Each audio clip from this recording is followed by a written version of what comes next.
Black Stars World Cup squad. We all thought like by today the squad would be announced. Because the original rumor, what we heard was that the squad was going to be announced on Thursday. That didn't happen. It looks like it will be announced on Monday. That is confirmed. But all kinds of rumors have emerged. Certain players are in, certain players are out. Some people are happy, others are not happy. And there's the general conversation about players who deserve to be in the list are not in the list, even though we still don't know what the official squad list is. A lot of what we've heard is speculation, rumor, guesswork, And so Ghana, we like those things. We like and things. Daniel, let me start off with you. I'll get to coach in a second. He seems to have a lot to say. His white sheet is already filled. He wants more paper. We won't give him more paper, but yeah. Daniel, your thoughts on all the things we've heard this week concerning the Black Star squad list. Officially, it comes out on Monday, but there have been all kinds of very interesting stories, rumors, guesswork, and all of that. Your thoughts on what you've heard, what you know, and what we should expect potentially on Monday. First of all, FIFA gave a window in which you could name your team, and there's a deadline. So I don't remember the last time. I don't think it is scientific that if you name your team first, you win, or if you name your team last, you be last, or if you name it in the middle. Everybody has when to name it. So far as you name it within the time frame, it is fine. So I'm not one who is in a hurry, name the team. The deadline hasn't passed. And they have announced that they will name it well within the deadline. So that is fine. Whatever happens is that we'll get to know. We'll get to know within the stipulated time frame. See, Nathan, it was in January that I had a conversation with a national team coach, somebody who played a part in the national team coaching system. And it was a very interesting conversation. And during that conversation, he told me that when I asked him about informed players, and why is it that usually when we see informed players who are doing well, we don't see them in the team. And he told me that when we use the word inform for a national team coach, he looks at it from the form of the player in the national team first. The form of the player in the national team first. Okay. Before they concentrate on what is happening at club level. Because same way if a club manager is looking at an informed player, he's usually looking at what the player is doing for him first than what the player is doing for his national team. And it is fair across board. And I found that to be a very telling statement. Because in as much as somebody might be doing well, it doesn't necessarily mean that will translate into the national team shirt. So they like to look at players who are performing for them. And it also depends on who that player is competing with. And whether that player, the competition the player is competing with, that player is competing with somebody who is also informed in the national team. It makes it very difficult. Okay. So it's honestly shaped my thinking when it comes to national team selections. And if you notice, during the week, as we see the various squads that have been announced across. Yeah. Another thing that, in fact, this was what Rahman Osman told me back in the day, that when you want to understand the thinking of a people, go to their portals, have an opportunity to talk to them. You can't sit in Accra and analyze a Portuguese team from your point of view. You will not get the accuracy. You go to what they are saying on their social media platforms. You go to what they are saying on their websites, how their write-ups. You talk to journalists from there to give you their perspective of things, because it is their team. And in doing that, I've seen that, no matter what happens,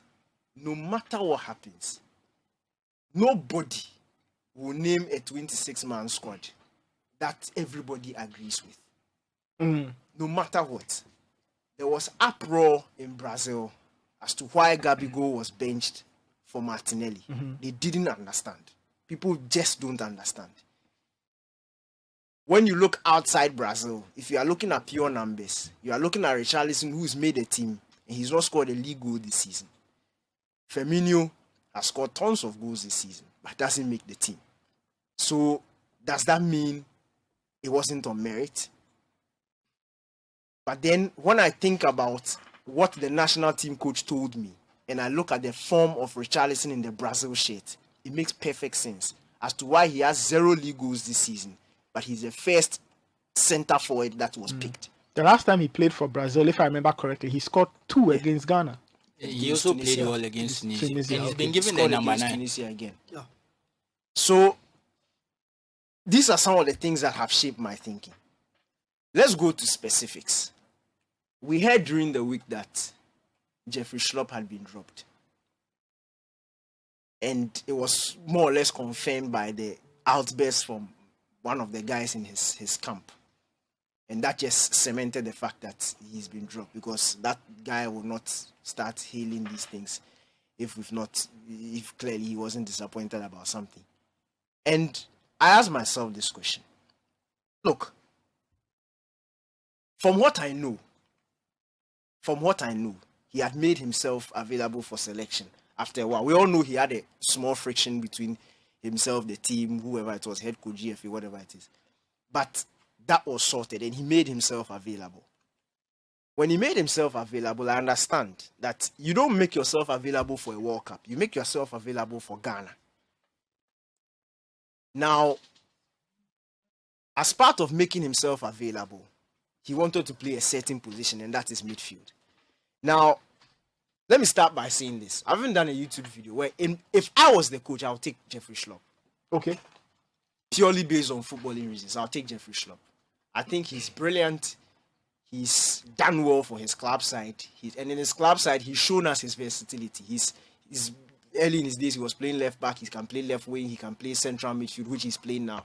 And he's solid at it. So I will take him. But per the reasons I've been given, I understand. And understanding somebody doesn't necessarily mean I agree, but I understand perfectly where they are coming from. And because of that, I will not scream at the head coach and the technical staff. If the player wants to play midfield, and the technical team looks at the midfielders available in the position that he can slot in, and they look at the players who are there, who are specialists at that position, and they feel like those players have been consistent in the national shirt in terms of performances and everything put together, and they have earned the trust. Somebody like Elisha Usu. If you talk to those around the Black Stars and they tell you how highly rated he is, you would understand, because he came in first game, thrown into a hostile environment against Nigeria, 45 minutes, tactical change, has to do a job, and he did it, and he did it perfectly. And instantly, anybody who watched that match will attest to the fact that he did his job. And that won him the trust of the technical team. And trust in national team football is a big thing.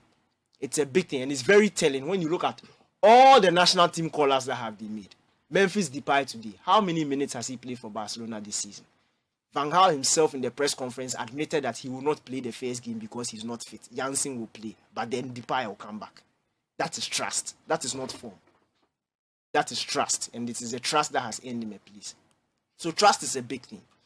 And when the technical team looks at the midfield and they look at all these players in there, it is very difficult for them to find somebody who will play second fiddle to Schlupp. And in that, unfortunately for him, coupled with the fact that they have not had enough time to assess him, and they have not had enough time to assess him, is that one-on-one, seeing him in the team, how he operates with the different players in the team, which is also very important. That is the reason they've given.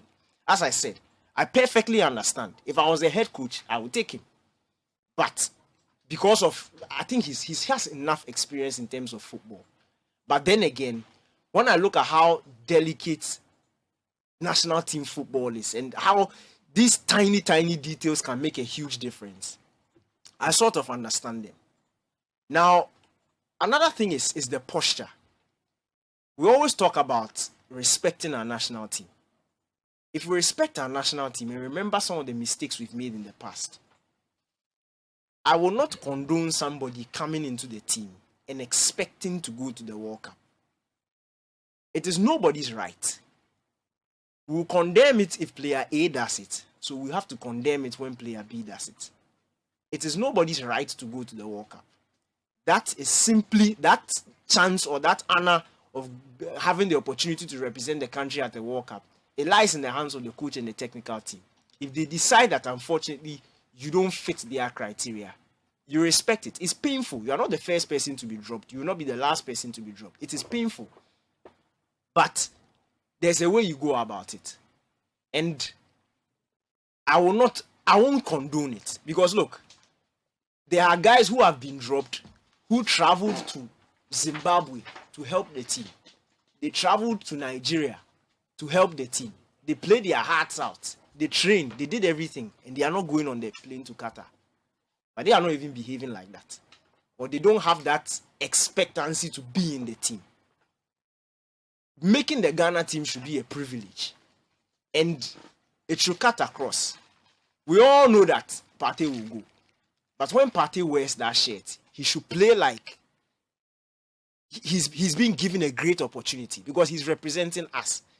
So no, making the team is not a must for anybody. Nobody should be expected to make a team.